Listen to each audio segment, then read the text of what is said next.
Welcome to the only place where real, raw, and vulnerable conversations happen with IFBB bikini pros to give you an inside look at their struggles, strategies, mindset, passions, and all of life beyond the stage.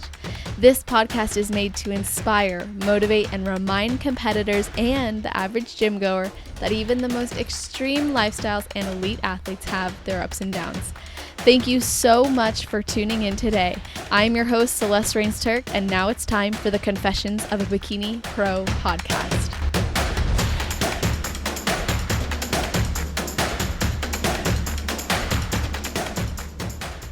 Today's guest started competing in 2018, and after 4 qualifying pro shows, she turned pro at her 5th national show, the NPC North American Championships, in 2020. Since then, she has competed in 4 pro shows, all while being a single mom, online fitness coach, and working in a cardiac catheterization lab. Welcome to the show, Alecia Verrone. How are you doing? I'm great. Thank you. Yeah, of course. I'm so happy that you're here and we're making this happen. And I always like to kick off the episodes by asking if there's anything you do or think about right before your heel hits the stage. It's nerve-wracking, of course, especially like last year with it being my pro debut. Every time I stepped on stage, I was just so nervous, unbelievably nervous. But it's like, you just got to have fun with it. It's your time to shine. So you just got to rock it. Yeah, so true. And like you said, it's for fun and your time to really get up there and enjoy it and showcase that as well. So I want to go over your fitness journey. You got into the fitness life, I believe, a little over 5 years ago, and I was hoping you could share what inspired you to start lifting and then what made you decide to take it to the next level and compete. So I've always been athletic. I ran track in high school. I played basketball, and I would go to the gym, but I was that girl who would, run on the treadmill, do abs, and barely even touch weights, maybe get on some machines. But to me, it was super intimidating because I didn't know what I was doing. And I didn't want to be that person that everyone's like, oh, look at her, like laughing at, because there's some horrible, mean people in this world. And it can be discouraging as a beginner. So I ended up just like, getting on Instagram, and I would see like other people doing certain things. So then I tried to implement that and do that. And I got a little bit more comfortable. And then I realized I can lift some weights and I'm not going to put on all this muscle and look huge and gross and manly. And you have to actually work really hard to do that. So once that happened, I started dating this guy who is in the gym 24/7, and he helped me a lot. So then I started lifting heavier and then started paying attention to the nutrition aspect of it. And then I really saw my body start to transform, and I was putting on muscle and getting leaner, and it felt really nice. And then did you see like, okay, now I could take this and start competing? Well, so after I started adding on my muscle, and people in the gym were like, oh, are you getting ready for a show? Are you going to do a show? And I had no clue about the competing and competitions. And so I started looking into it a little bit. And then unfortunately, the relationship I was in at the time, he was super kind of controlling and possessive and insecure, and he did not want that for me. He did not want me to get on stage. He didn't want me to be in a bikini in front of people. So to me, it was kind of like discouraging because I thought that it would be fun to do. It would be something to give me that little bit more motivation and push to work harder. But I kind of just let him control and manipulate that part of my life, unfortunately. So then once I decided, like, you know what, like I need to focus on me and worry about me. And I ended up ending that relationship because it was a toxic environment. And I put everything into the bodybuilding industry, and it really changed my life for the better because it gave me something to focus on, to be motivated about, to get my self-confidence back. And I just fell in love with it. Wow. I love that you see competing in such a positive light and pursuing it gave you that confidence that I'm imagining was probably maybe not where it once was after being in that relationship. Yeah, it really took a toll on me, like, I had 0 self-confidence, like, I would walk into the gym and I would have to, like, walk around with my head down, like, if anybody would, like, come or talk to me, he would just, like, almost lose it, like, Mm. and I realized, like, that's no way to be in a relationship, like, that's not happiness, and it was a complete 360 of my life, like, when I started going to the gym after I removed myself from that situation, everybody was like, "Wow, like, you look so good, you're so happy, and it's nice to see you smiling and, like, walking around with confidence." So, it definitely changed my life for the better. Yeah, it sounds like it. And before you got into the gym, you said you were an athlete. You started to really just do cardio and abs, and then found that you could lift heavy, build the physique that you really liked. You stood up for yourself in that relationship. And at the time, I'm curious, were you a mom already or?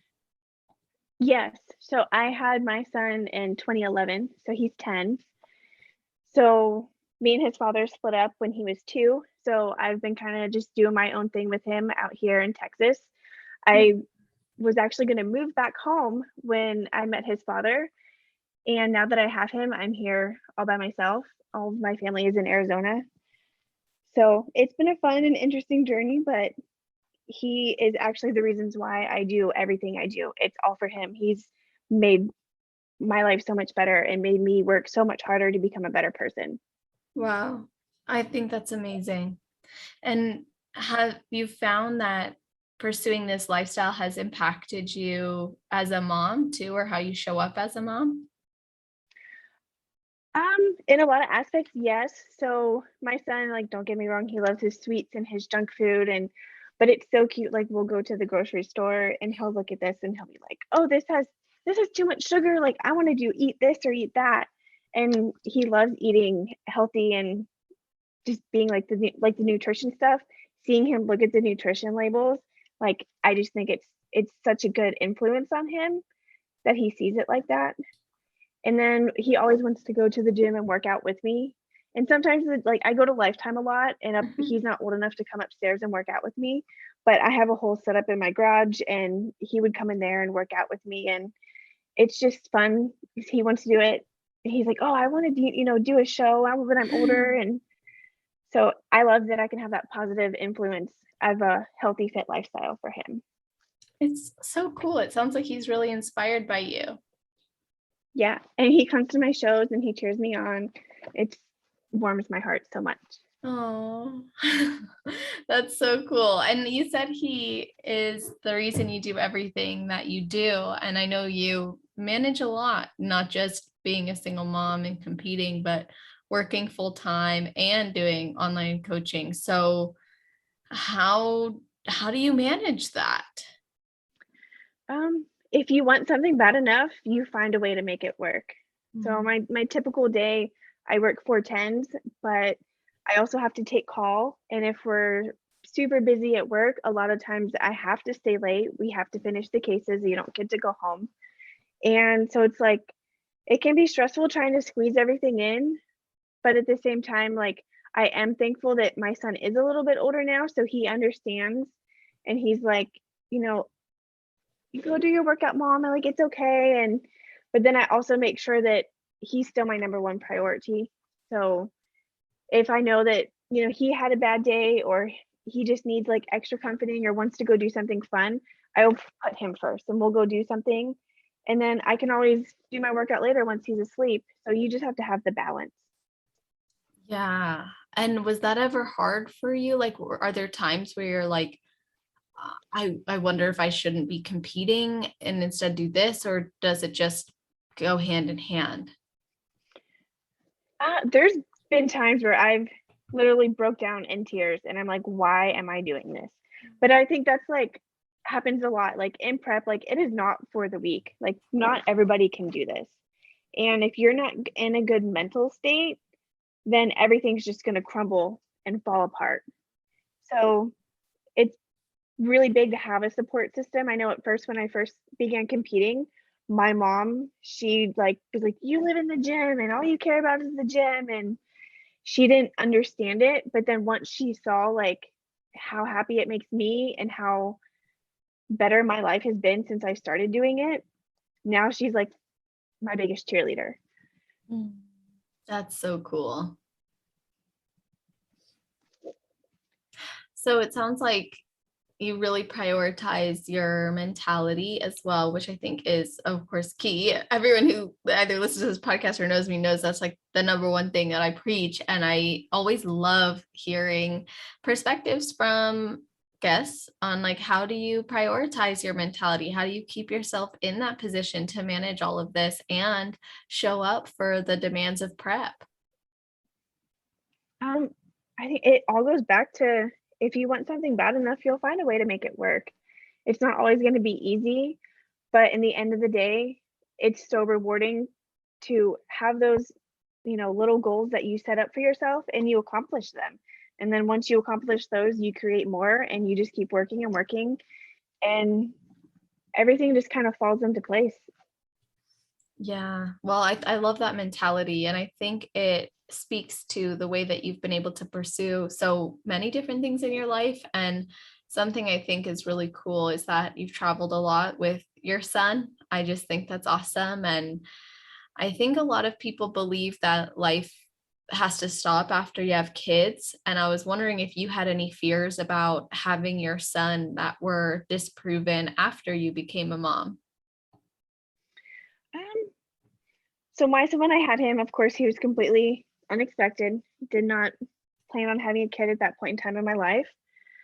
But I started bartending when I was 18, so I kind of lived like my little crazy life Mhm. earlier before I even hit like my 21.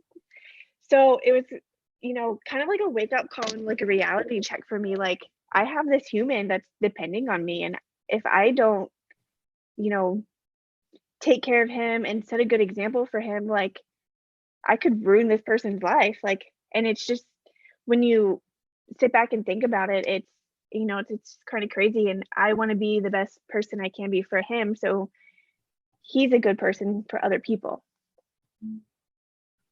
So even though, like, yeah, it changed my life, and a lot of, I couldn't, go out with all my friends and go out drinking on the weekends because I was going to school Monday through Friday, and then I would bartend on the weekends, and it was stressful and it sucked, but it was worth it all, because now I'm in a very good place financially. I have stuff going for me, and I just love it. I wouldn't change any of it for the world. That is so amazing. I really appreciate that perspective as well. Like, yeah, maybe everything was unexpected, but at the end of the day, it all fell into place and you're better for it. Yes. What would you tell other moms who are considering competing but doubting themselves and their abilities? Say everything you do as a parent, you focus on your children and putting them first, but you can't forget about yourself. You have to set time aside for you. You have to do stuff what's going to make you happy and be able to function. And if you can't show up for yourself every day, how do you expect to show up for your children or your family? So you just have to, at first, I would feel guilty. Like, okay, I'm going to the gym, I'm at the gym for 2 hours and I'm not seeing him or spending time with him. But at the end of the day, you have to realize that you do need that space. You do need that time for yourself, for your mental sanity. Amazing. I think that's a really great point. And some of the times I think there's expectations that come with competing that make people question if they're capable. And you mentioned earlier, like that prep is not for the weak and you have to have yourself in a mentally right spot. So I was thinking maybe you could share some of your prep experiences and what you've learned about yourself and even your body over the years of competing. Yeah. So when I stepped into my first show, I had no clue what to expect. I've never even gone to a bodybuilding competition before. It was just kind of like, all right, I'm gonna do this. because somebody told me I couldn't do it, and I've had people say like, "Oh, you wouldn't succeed."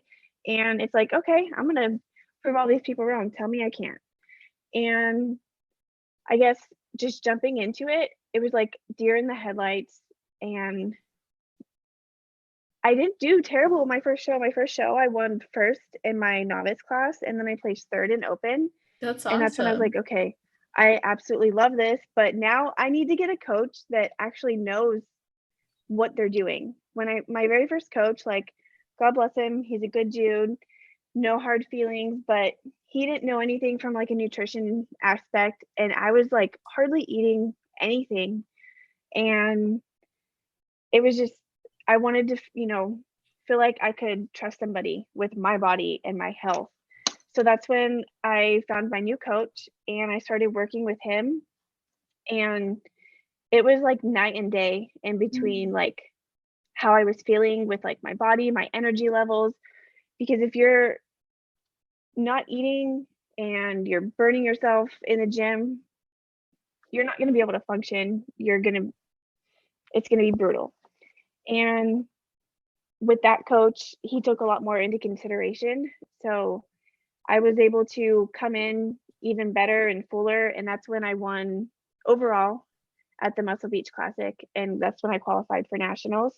And I stuck with that coach all the way through getting my pro card.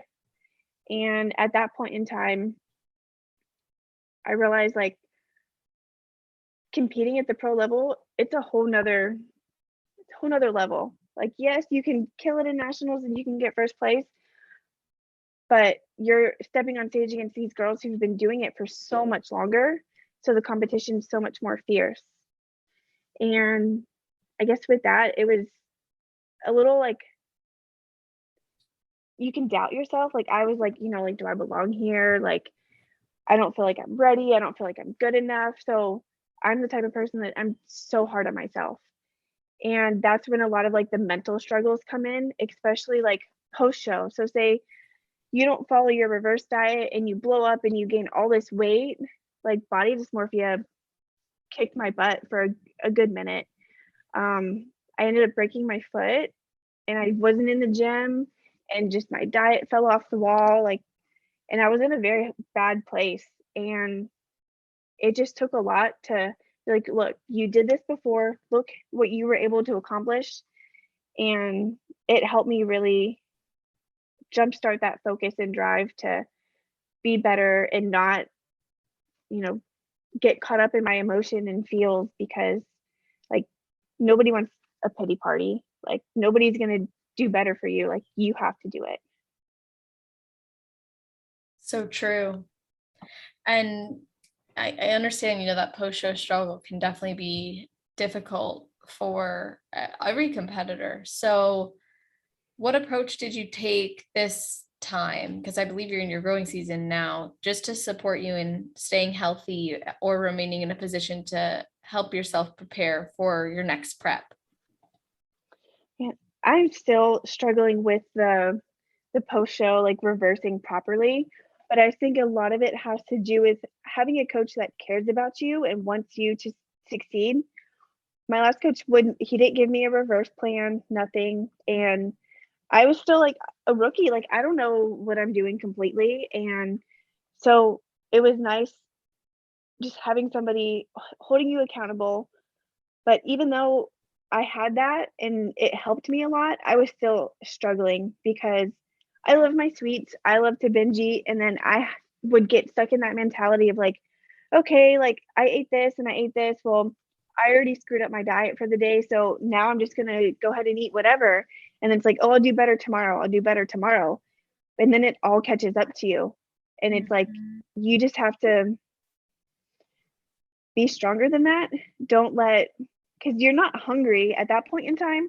I would eat so much to the point where I was so full, so like I was gonna throw up. I was miserable, and it was even like I was having like chest pain, hard to breathe because I was just so full and still eating just because like now I can. It's here. It's in front of me. Like so, it's hard, but I'm getting better now too, and you just have to take it day by day. You have to look at are you going to be in a better place if you just sit here and keep shoveling food in your face that you don't need?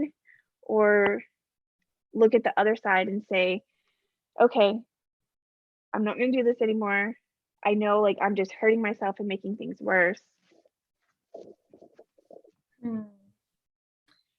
Yeah, unfortunately, that is a common theme for so many athletes. And if anyone out there, if you're listening to this and you're struggling with that, then just know there's definitely a way through. Like you can get through this. And I made a free food relationship program. It's 8 days long, and I give feedback the whole time. I'm there for you. I'm supporting you.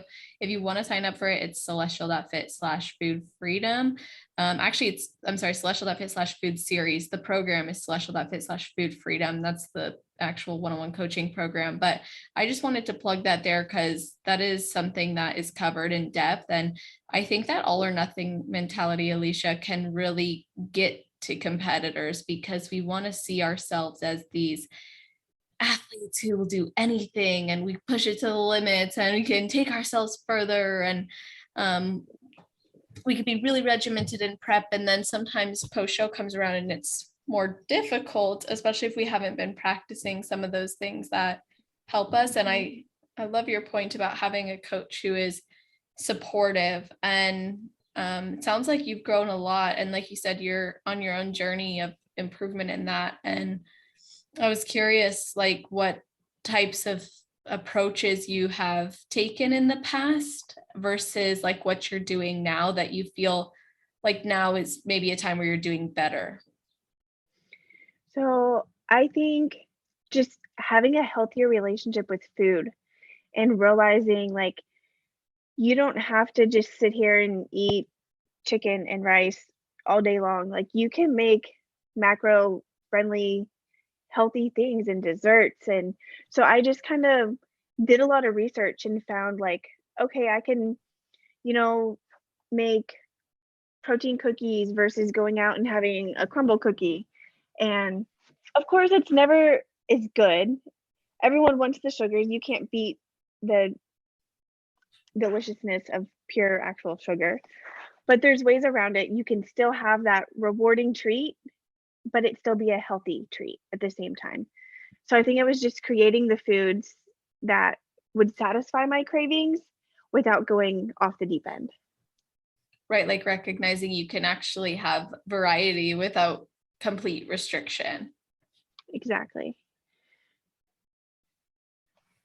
That's really good. I love that you're doing that for yourself. And you had mentioned earlier too, sometimes there's doubt that kicks in. Like you became an IFBB pro, and then you realize there's a lot more to get to that next level. So I'm wondering how your experience as an amateur influenced how you view yourself as a pro now. I would say looking back at where I started to where I am now, like it's just mind blowing to see like how you can transform your body. And if anything, it's just the motivation in itself to see, because nobody else did that. You did that. You put into work. You put all those hours in the gym. You had the discipline to sit here and track and count your food. And I think it's just the most rewarding thing is that, and that's one thing I love the most about this sport is it's all you. Like, yes, you have your people in your corner that are cheering you on and holding you accountable, but in the end of the day, like you create your own success. So true. I really love that perspective as well, like celebrating the fact that we are the ones who are executing and doing the work, because anyone can look at a program or protocol, but it takes an athlete who is really committed to follow through. Mm-hmm. So what are you focusing on right now since you are in your growing season? So after the Tampa Pro, my feedback was that I needed to grow my upper glutes. And that was one thing I feel like I've always struggled with. Like leg day is my least favorite day. I could work out shoulders every day and be content. But so I'm just trying to incorporate more exercises to help me grow my upper glutes. And I feel like I'm making some changes, and I've also been using this newbie machine, which has been a total Mm. game changer. So it's like you add on these pads and it sends like electrical stimulation throughout your muscle, and it helps you activate your muscles so much more. So even when I work out without it now, I have a better mind muscle connection, and it's really helped me engage those upper glutes that I haven't been able to before. That is awesome. Are you noticing changes because of that? Yes, I noticed, like, based on like my check-ins weekly, I feel like my glutes are a lot fuller, and it's nice just seeing the progress. But I still feel like I want to take a little bit more time still, so I can know that when I step back on stage again, I don't have any doubts. I want my confidence to be there. I want to know I put in the work and I'm where I need to be and I can hang. What is it that you want to ultimately achieve in this sport? I would love to make it to the Olympia. That's, you know, my goal. Of course, like, you want to make it there and you want to win, but I would just be so ecstatic to be able to qualify and have the opportunity to step on that Olympia stage. Yeah, that's the dream for a lot of competitors. I know some competitors that's not part of their plan, but I think it's an awesome dream for those who have it. It's very motivating. And you did so well at Tampa Pro. You placed seventh. That is amazing. I know. I was like on cloud nine. I was so ecstatic. So it was just that alone is like motivation itself because it's such a big show, and to be on the Mhm. stage, all of those women that I've looked up to and followed, and just it's it was just a great feeling. And it's that's the one thing that all the pros that I've like looked up to and I've like had the opportunity to meet, like everyone's just so nice and supportive. Like they want you to succeed as well. Like they're not stuck up or snobby. Like and that's one of the other things that I love so much about this sport. It's like it creates like a little family.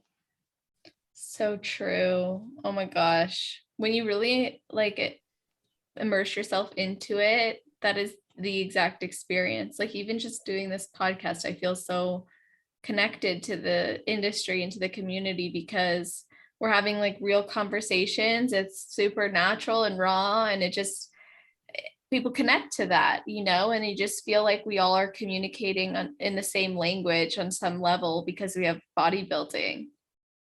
Everyone's like, oh, it's like a different breed of people. Like, but I mean, it kind of is like like in working, like in my job, we get these vendors that come and they cater food for us for lunches. And it's just like every morning I walk into work and we have donuts and kolaches and breakfast tacos. And then we're getting Mexican and Italian food for lunch.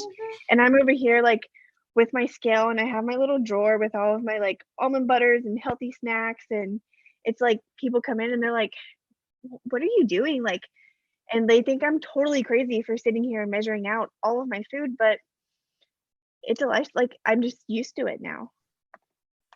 Yeah, I totally get that. Like I struggle to think of a version of me that doesn't do this. Mhm. It's just But oh your no, go normal ahead. now. Yeah, it is exactly. It's my normal, and it almost seems weird to think. And I'm sure life will continuously change, but it is it is interesting. And I was actually curious because when you went to Tampa Pro, the feedback you got after, from what I remember reading, was that you needed to bring more confidence to the stage, or maybe that was something you felt. But So I did oh, sorry. I was just wondering if you Yeah. personally felt like that. Yes, so posing has never been my strong point. I've never been, like, the girly girl cheerleader. So having, like, the sassiness and the confidence on stage is probably one of the things that I still need to work on the most. But so I did the Battle of the Bodies, and when I did that show, they told me that I need to just own the stage. I need to feel more confident and not like the judge told me that he could see that like I was, letting my nerves get to me. He was like, Mm. don't let that bother you. You need to just go out there and have fun. Like just do your thing." So that's when I was like, "Okay, I only have 1 week, but I practice and practice and practice my routine so many times, and just adding like little things to make your routine your own, to give it this little bit of sassiness. And it was like a huge difference. And when I got my feedback, they were like, your stage presence, everything was there. The tightness I brought, everything was on point. He was like, you just grow your upper glutes a little bit more and you can easily hang in those top three. So that was like such a huge Dang. compliment to get. So that's why I don't want to sit back on stage yet. And I want to take the proper off season I need so I can get on there and just really show them like I want it and I put in the work and here I am. Yeah, I think some people would be afraid to take time off after feedback like that. Like they might think, oh, what if they forget me? Or what if I lose my shot? What if this is my momentum? But in your case, your mentality is they asked me to grow, I'm going to grow. They asked me to bring the confidence, I'm going to bring the confidence. Hmm. And I don't know, I feel like you just need to make that lasting impression. Like I went out there, I did my thing, and they were like, I usually try and stay in front of the same judges, and that makes it easier because they know you know what they like, because each judge has their own type a little bit more than they like. Some people like a harder look, some people like a softer look, but you just kind of got to get a combination of the both, everything. And I don't know, it can be hard sometimes, but just building that perfect package that's going to complement your body. And one of the other things I struggle with a lot was comparing myself to all the other competitors. And you can't do that because everyone's physique is so different. You just need to make sure that you're proportional. What you have, your proper angles that's going to work for you. Absolutely. I think that the comparison mentality is a good thing to focus on. Now, did you notice a difference when you were comparing yourself to other competitors versus when you let that go and just started focusing solely on you? Oh, absolutely. My confidence skyrocketed when I realized like the only competition I have is myself. I want to show up better for myself each day. And I can't if I look at all these other girls and I'm like, oh, look at how full her glutes are. Look how capped her shoulders are. Look how small her waist is. Like sitting here thinking about how I'm less than them isn't going to make me any better. That's just shoving my self confidence way down. So I stopped doing that and it's done wonders for me. That's amazing. What were some of the ways you were comparing yourself? Like, was this on social media? Was it backstage? Was it both? Both, like as, stepping into my first pro show, I was just like in awe, like, because seeing them in person and it's like, oh my God, like they look so good. Like, look at her. But then it's like, you know what? I put in the work and I got my pro card. I made it here. Like, I belong here. I deserve to be here. Like, I did just as much as they did. Mhm. So you just can't compare yourself. That's one of the biggest things that's it's not going to get you anywhere positive.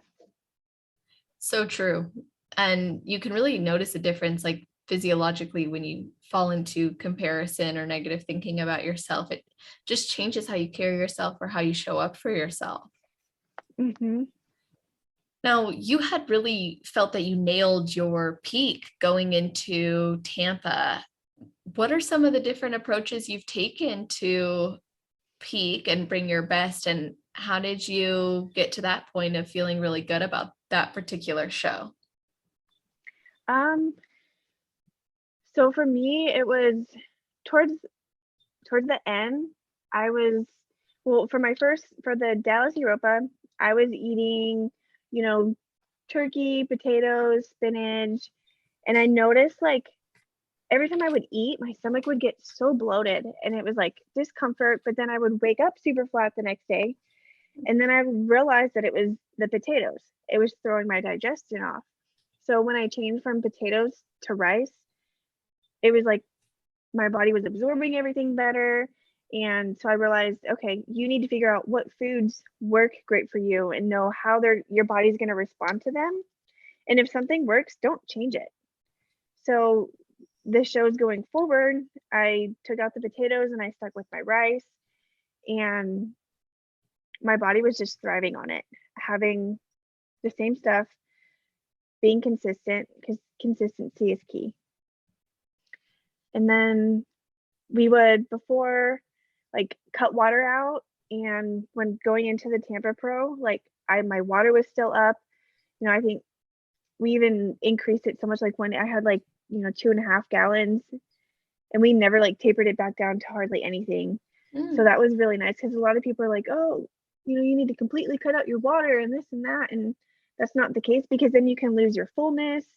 So again, it's I'm not saying one way is right or wrong. You just need to find what works for your body, and that's just trial and error. Once you do so many shows, you find out what works for you.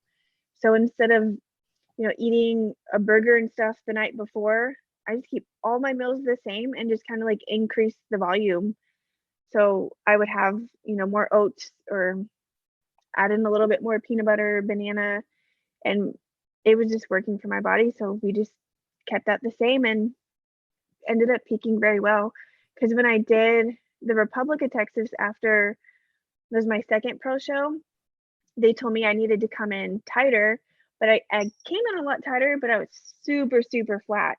So it looked like I had no muscle, no pop. And so that's when we were like, okay, we're going to keep food up. And it ended up working. I don't know. That's really cool. I love that, because breaking down those experiences that you've had, I think also puts it in perspective that it can take time and trial and error. Absolutely. And that's the biggest thing. Like, you just never know what's going to work until you try it and do little tweaks. That's why I love doing shows back to back, because you can say, okay, I did this, now let's change this and see how it'll affect this, but keep everything else the same. It's just a learning experience. And how did you determine like what variables to test? Like, okay, I'm gonna pull out the potatoes instead of the spinach, or I'm gonna keep the water instead of cut it. Well, a lot of that was with my coach. He controlled all the water aspect, but as far like the food, like he would let me choose what I want. He would like give me macros, and of course, like towards the end, it was like, okay, what are you eating, and we need to figure out what's causing this. And one time, like we upped my protein a lot, and then I was just having a lot of trouble with digestion, so I added in a couple of supplements to help me you know get back on track digestion wise. And I mean, it works. You just have to keep trying different things. Yeah, definitely. And I think not be afraid to try those things too, because Hmm. sometimes people are very like, I have to do it this way. This is the only way. This is the right way. If I don't do it this way, then I'm not a true competitor. But really, it's like, no, you can try new things and see how it goes and how your body responds. Hmm. And I know, like throughout my whole prep from last year, it was so nice. Like I loved having my own macros and being able to eat what I wanted to. It helped me not like try and like binge eat or anything like that. Mhm. But I knew, you know, maybe like the last 6 weeks going in, like if I eat chicken and turkey and rice, my body is gonna feel better, because those are like nutrition dense, healthy foods. Versus if I'm gonna eat a Pop Tart before I work out, like your body's gonna respond better if you're having the nutrition dense versus all the artificial stuff. Yeah, absolutely. Like I love that approach too, where it's very much flexible. And then as you get closer, plus usually your macros are, I guess I shouldn't blanket statement this, but a lot of times, at least for me, macros have been lower towards the end of a prep, in which case it wouldn't even make sense for me to have so much variety, because in order to meet those particular, let's say, totals, it would probably look a lot like what my meal plan looks like right now. Hmm.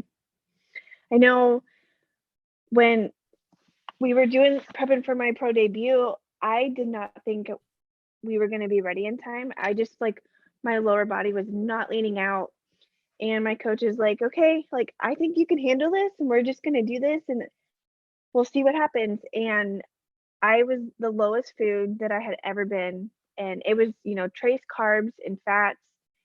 and I was just eating fish, shrimp, and spinach, and it was brutal, but it was like, okay, this is what I need to do, and it's working.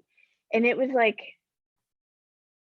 it was kind of crazy to see like how much taking all of that out helped me, but at the same time, like, it's absurd. Like, I don't recommend people, eat 600 calories a day, but in rare occasions, doing it for a couple days here or there and then giving yourself a little refeed, you just have to, like, trick your body sometimes, and it can help.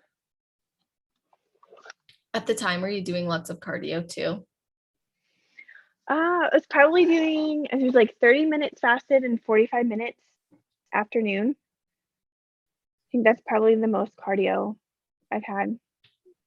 Got it. Well, yeah, I mean, Yeah. sometimes like we kind of have to take it there. And was that normal for you to feel like your legs wouldn't be ready before a show? Yes, my lower body's always the last to come in. My upper body will get so shredded, and then I'm like, okay, why are my legs so thick? Same. So yeah, I find That out like with happens. girls too, like that's pretty much like the common standard. It seems that so many people's, upper body gets ready so much faster. Yeah, and that kind of makes it difficult sometimes as bikini competitors because it's like we have to bring in the glutes and the hams, but then our upper bodies are already pretty shredded. So finding that balance can be difficult. Yeah, because you don't want to come in too hard up top and then be soft on the bottom. And then if you cut too much back, then you lose your fullness. So it really is just, that constant trial and error until you find exactly what works for you. Absolutely. Yeah. And I love that you were able to speak on that with your own personal experiences and how that looked. So, what were some of your favorite experiences as a competitor, not just as a pro, but even as an amateur, just over the years? What are some things that really stand out to you? Just like meeting all the new people and and going out there and it building my confidence. Like, I'm a super shy, kind of stick to myself kind of person. So it's really just helped me grow overall in so many different aspects. And it just was, very rewarding. That's really interesting. So, you say you're shy and competing, of course, is like individual, but then again, there's all the connection, like athletes meeting and backstage. And did you ever feel overwhelmed in those situations? I did a lot, and I would kind of just like look around, like I keep to myself and look around and see like, okay, like there's all these groups of girls here, and then there might be like one or two girls sitting over here by themselves. And I'm like, you know what? They're probably just like me, like super shy. So I decided like, okay, I'm gonna step out of my little bubble and I'm gonna go talk to them. And then that's when, you create friendships. Like, you just have to step out of your comfort zone sometimes. So, and that's what this sport has allowed me to do. Amazing. I think that's really, really cool because it gives us that opportunity to prove to ourselves over and over again, every day, day after day, that we can do things that we sometimes didn't even realize we're capable of. Absolutely. So I kind of want to shift And I gears feel like, and, oh no, finish no, that go ahead. thought. Kind of lost my train of thought now, but yours it obviously wasn't that big, but No worries. I was going to ask about your job and what you do because you said that you work for tens and I know you work in a cath lab. So what do you do there and how did you get into that? so I went to school for radiology and, like taking x-rays and stuff, but I never actually got a job taking x-rays in like a diagnostic setting. Right after I graduated school, I went into a surgical aspect. So I was in like the operating room and I would run the C-arms for like orthopedic surgeries or spinal injections. And at that same time, I was still going to school to do CT as like a secondary. So I would do, after that, I did CAT scan. And I always wanted to get into cardiology because it just piqued my interest. And I finally had the opportunity and started working in the cath lab. And it was so hard. It's a struggle because it's a total different, everything was different than I was used to. There's so much, little details you need to know, the rhythms and the person's life is in your hands. You're not just taking pictures anymore. So what I actually do is I scrub in with the doctors during the cases, and we take pictures of like your coronary arteries, or we do legs. And so if someone's having a heart attack, I'm the on-call team that they call to come in and open up the occlusion and save their life. So it's a very Wow. rewarding job. I love it, but it can be super stressful because you can't just say, oh, like, I don't want to do this patient today, we'll put them on for tomorrow. Like, a lot of the times, like, it's a life and death situation, and you have to, show up and be there. And that's one of the struggles with prep too sometimes, is you can be so tired and exhausted, but then I'm still on call. So, I get off work at 5 o'clock and I go home and get ready to go to the gym. As soon as I get to the gym, my phone rings and I get called into work.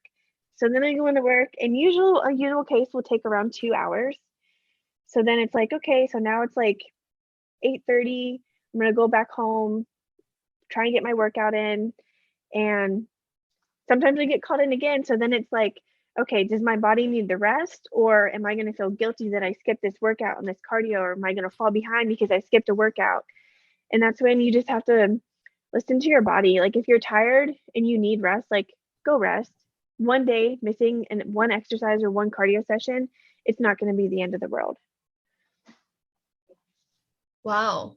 I really just, I love that perspective. And also I'm so curious about how then that's impacted like your views on meal timing, if at all, or things like that. Because if you eat your pre-workout meal, I imagine then getting called in would be kind of frustrating. And then how do you figure out what nutrients you need? Like, do you treat that the same as your rest? Maybe eat more if you need to eat less? Like, how do you deal with all that?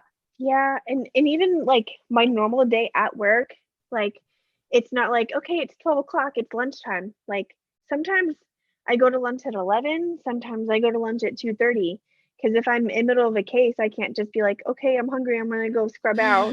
Like, and some days, it's more hectic than others, but I just try and stay as most consistent as I can. So sometimes I get my meals in the same time every day, and sometimes they're hours off. But at the end of the day, there's not much I can really do about it. As long as I'm just getting the food in eventually, I just have to make it work. And that's why it's like, it can become more stressful. And, you see these girls that they don't have like a normal 9 to 5 job, and they can sit at home and make their own plans and plan out every single hour of their day. I would love to have that freedom. So that's one of the reasons why I got into online coaching, because I would love to transition and make just bodybuilding and fitness my whole life. Even though I love what I do and I have a career and it's great, but I think eventually one day that maybe I would like to take that and go part-time with that, and really focus on bodybuilding and helping other girls, and just transitioning completely to that. That's amazing. And you're currently doing online coaching, right? Yeah, so I started and I had a couple clients, but then like I just kind of got overwhelmed for a little bit, and it's like, okay, trying to manage like making this work and having clients and then working and then my child, and I kind of like took too much on at one time. So I was like, okay, I just need to step back and like reevaluate stuff. But now I'm in a better place and trying to move forward with it all again. That's awesome. So it sounds like you kind of want to shift into mainly working within the fitness industry, or at least having the majority of your time be there. Is that just because of the demands of your current job, or is it more so passion? I'd say it's a little bit of both. Like, my job's rewarding, I love it, and it pays great, but at the same time, I just feel like I would enjoy life so much more if I was my own boss.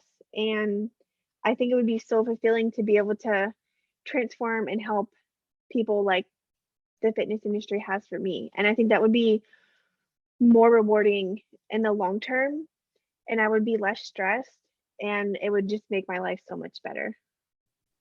That's awesome. I think that's really cool. And you want to specifically help competitors in the future, like maybe do preps and improvement seasons and things like that. Yes. That's cool. Do you feel like your background and what you've studied would help with that as well? Or at least, I mean, I'm assuming the stress or the pressure of the job would for sure help you out. Um, yeah, I'd say so a little bit. Um,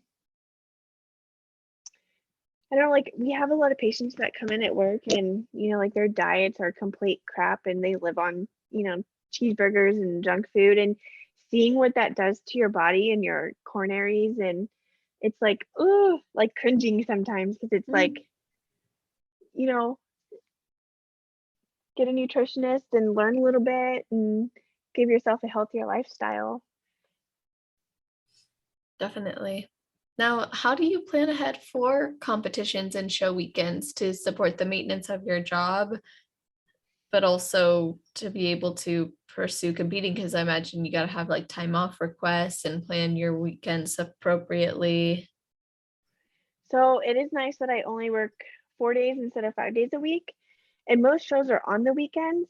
So if I take and we get 6 week schedules, and I request that I want Friday and Monday to be my normal scheduled off day, then that gives me, you know, Friday, Saturday, Sunday, Monday. So I get those 4 days.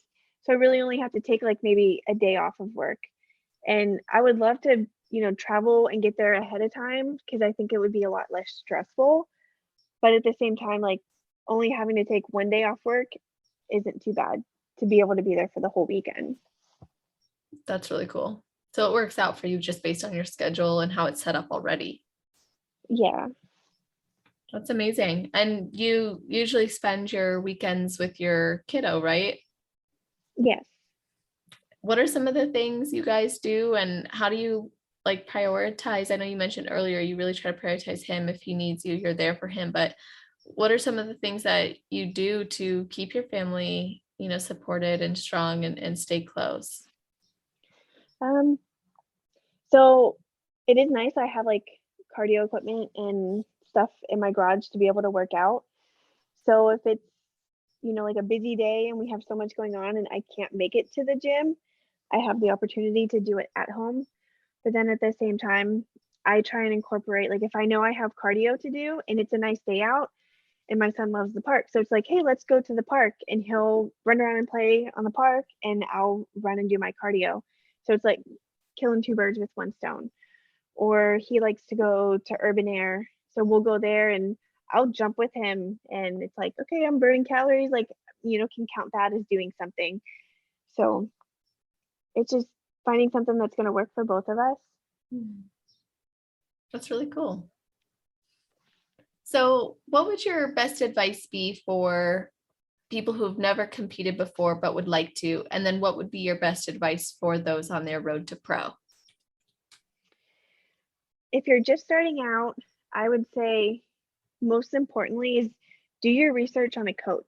Don't just sign up with anybody because there's so many people out there that don't know what they're doing and claim that they do. And I've seen so many people just completely wreck their body.